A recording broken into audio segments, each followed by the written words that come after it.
listening to Keith Price's Curtain Call.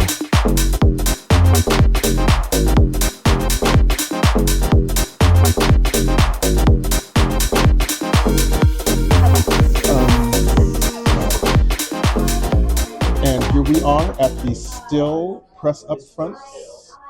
And again, everybody has a job that works in the theater primarily because of a person like this.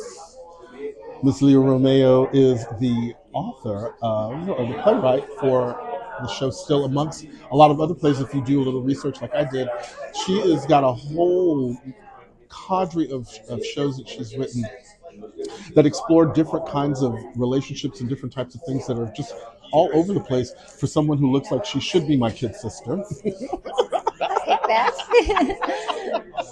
Ladies and gentlemen, Ms. Lia Romeo. Hello, my darling. How are you doing? I'm well. How are you? I am fabulous. I'm so glad. Thank you for coming to be a part of this for me.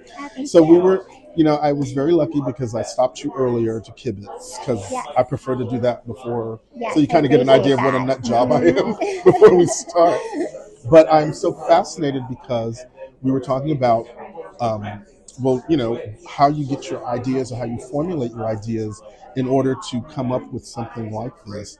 And you shared your story of, I don't want to give it away, let her tell the story because that's what we're supposed to do when we're interviewing, but of your experience with this particular subject matter. Yeah, I think I usually write from a place of questions. Right. I don't write plays because there's something that I think I understand and I want to share that with other people. I write plays because there's something I don't understand and I want to try to figure that out. And that was definitely the case with this play. I was trying to figure out, what to do when there's a person, and there are multiple people like this in my life, including the person I was married to, who I really care about and value on a personal level, but who I really profoundly disagree with on some important issues. And I was trying to figure out, is there a way to move forward with people like that? So that's where the play came from. That's great. And it's so funny that, because again, I was not, like, the synopsis that I read for the play, it didn't give away the details in terms of what was going to be kind of the meat of the show.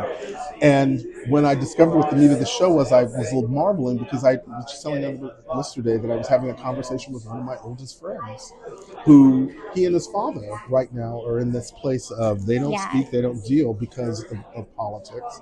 And then he also has a relationship with his sister who still maintains a connection to the father, but because they've got a really close sibling type relationship, he's in a quandary about how to manage all of that together. And it's like, ooh, I was like, I just woke up on the right side today, honey. Like, this is going to be really an interesting piece because, again, it is so timely.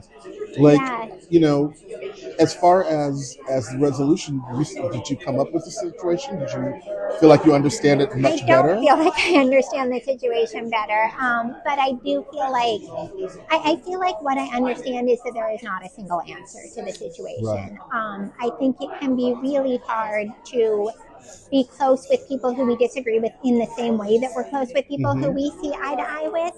But I think it is important to, continue to have conversations with those people and to approach those conversations from a place of respect and curiosity. And whether or not, you can be best friends with someone like that, whether or not you can be married to someone like that, I do think you can talk to people. And I think that's important.